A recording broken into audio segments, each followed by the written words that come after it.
Hello everyone. I'm Lisa, your DIY leader here at Leadership Reno. Welcome to this second module in my Becoming a Great Leader Masterclass series. I hope you enjoyed Module 1, the introduction module to this series, and are excited to learn more about the leadership reform movement and our mission to eradicate bullying and toxic bosses from the workplace.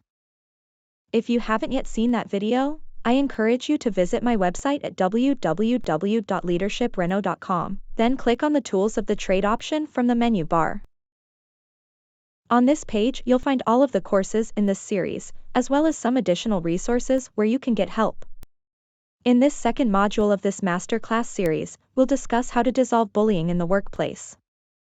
Our objectives are to explain dissolving bullying and why it's important leaders are aware of and share this information. Define unconscious confrontation. Describe the conscious mind, conscious brain, and unconscious brain. Identify why people bully others. Demonstrate how to use collaborative communications to have an unconscious confrontation. And provide additional resources where leaders and targets can find help. Now, let's head up to the rooftop deck here at Leadership Reno, where we have a special guest who will be joining us for this conversation. Welcome to the rooftop deck here at Leadership Reno. I'm here today with my friend and very special guest, John Lenhart. John is my latest addition to the Leadership Reform Squad, and he represents my expert on how to deal with bullies and bullying behavior. I'm excited to share his knowledge with you all. Before I let John introduce himself, I have to share with you his website.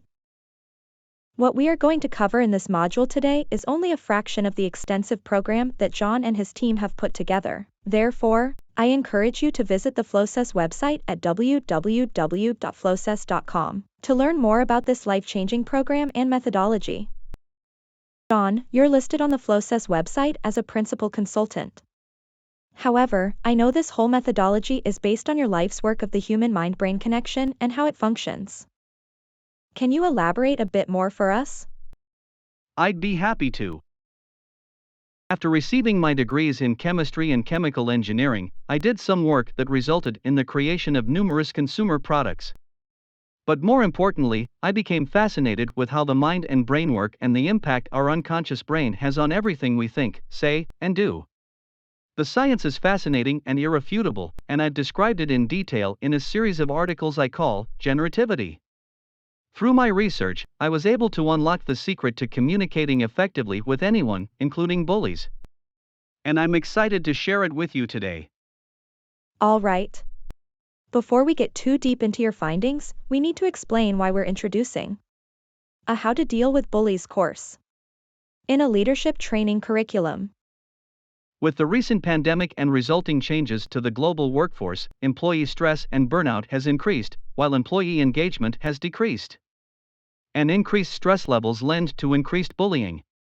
So, it's a leader's job to protect their employees from workplace bullying and equip them with the knowledge to stand up for themselves. The result is a more productive team with less turnover. That makes sense because it's hard to remain productive when your employees are stressed and turnover is high. All right, now let's talk about dissolving bullying. What does that mean and why is it important? Well, there are 3 ways of solving problems that we're typically taught. Absolve it. Ignore it, hope it goes away. Resolve it, where you address the effects rather than the cause. For example, removing alcohol from the home of an alcoholic. Solve it. This is focusing only on the tangible or visible causes. For example, putting an overweight person on an exercise regimen and changing their diet. This leads to unintended consequences because it doesn't address the underlying issues. So when the diet and exercise fail, the person now has to add failure to their list of problems. However, none of these are long-term solutions. Instead, our approach teaches how to dissolve bullying. This involves looking at the bigger picture of what is going on in the person's brain and addressing the issues indirectly, based on intangible causes. This is the only way to solve problems permanently in a way that is beneficial to everyone. You're referring to what you call unconscious confrontation, which to me is a revolutionary concept that might be a little ahead of its time. I've been told that before. It is rather intense, but I'll break it down for you today so that your viewers can start practicing it right away. First, let me define what I mean by unconscious confrontation. Then I'll give you an analogy to help demonstrate this concept. Unconscious confrontation is what I call it when you use specific techniques to engage with the unconscious portion of a person's brain, which is the largest portion of the brain that controls our behavior. We can only do this by appealing to the smaller, intelligence portion of their brain to trigger their own internal dialogue. A person's own internal dialogue is the only way to affect long-term changes in behavior. I like to use what I call the driver and car analogy to help illustrate the relationship between the conscious mind, the driver, the conscious portion of the brain, the brakes, and the unconscious brain, the car. You may have heard it said we only use 10% of our brain. In reality, we actually use all 100% of it. What people really mean is that we only have direct access to 10% of our brain, which is our conscious brain. The other 90% is the unconscious brain. So, in our car and driver analogy, you are the conscious mind, the driver. You only have control over the 10% of your brain, which is the conscious brain, similar to how you can control the steering wheel and brakes of your car at will. The other 90% is your unconscious brain. Think of this as the automated components of the car, like the battery or the onboard navigation system. You don't have direct control over those while driving. So this means your unconscious brain is 9 times more powerful than your 10% conscious brain that you control.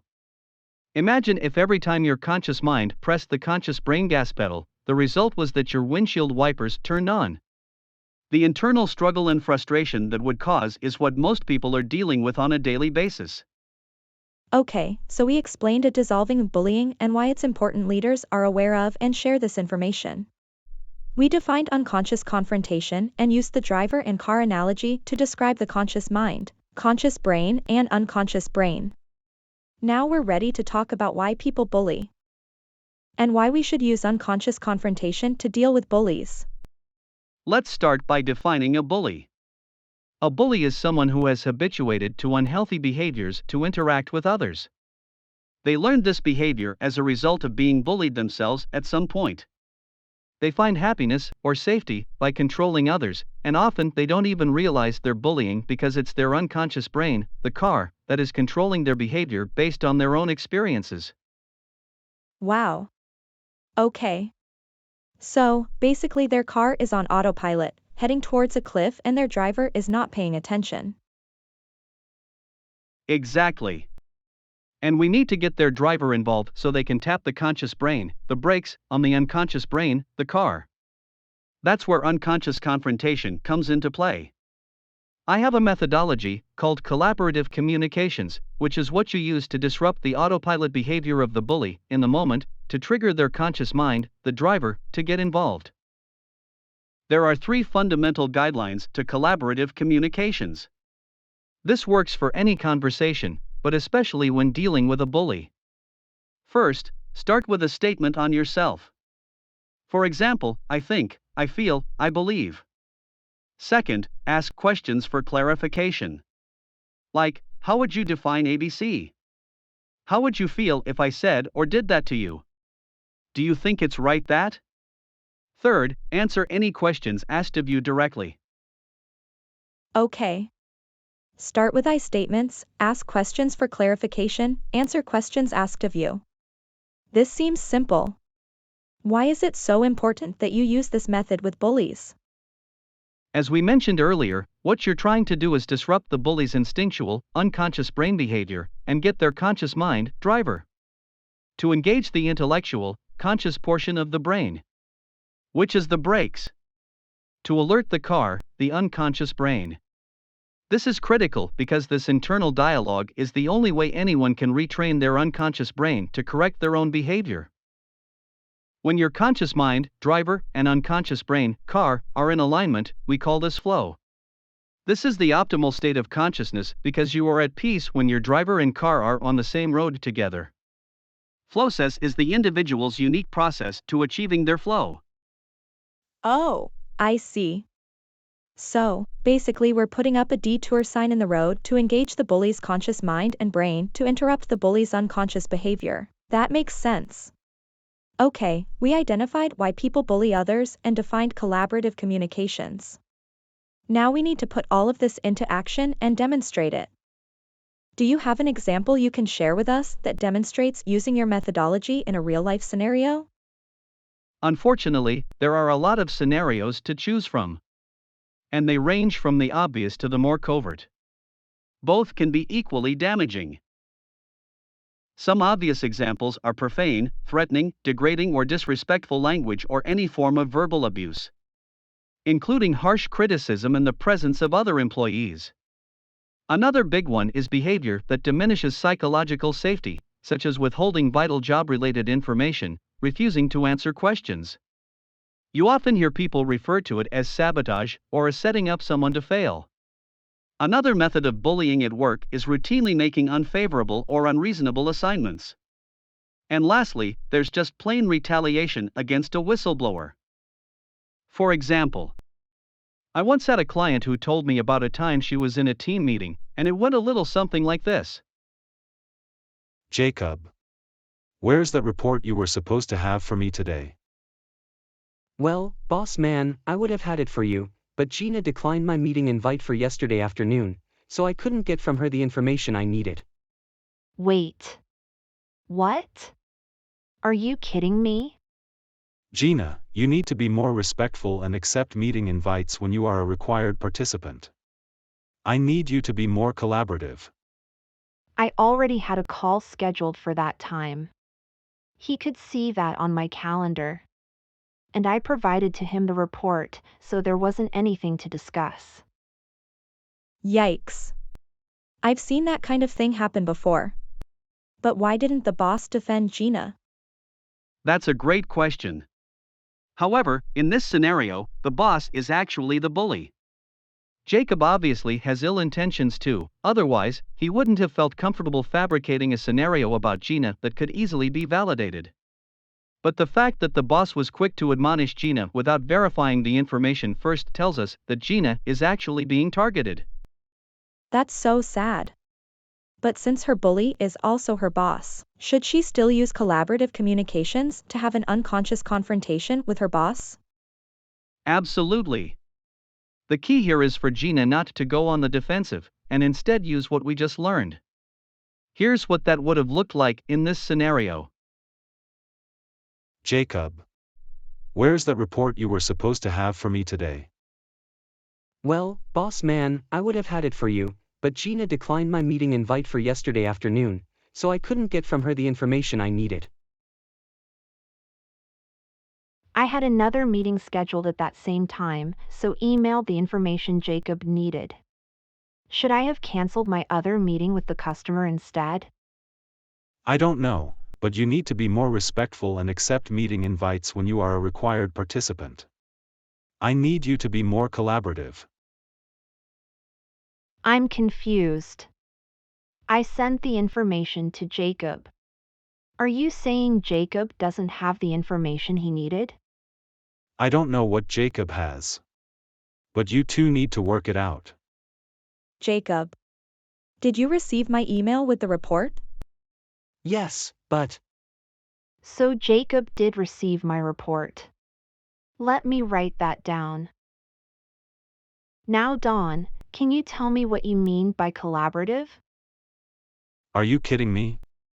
You want me to define collaborative for you? I don't have time for this.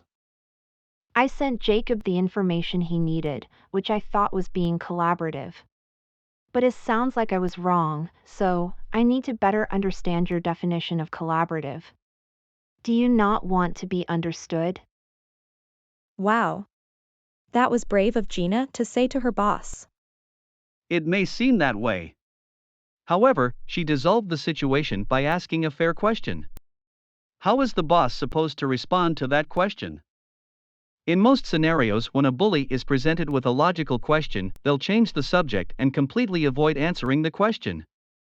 It's also important that Gina verbally mentioned that she was documenting Jacob's response to the question. Here's another example that I've coached about. It's an absurd example. However, this happened in real life, so I wanted to use it to illustrate the extreme that bullies can and will go to.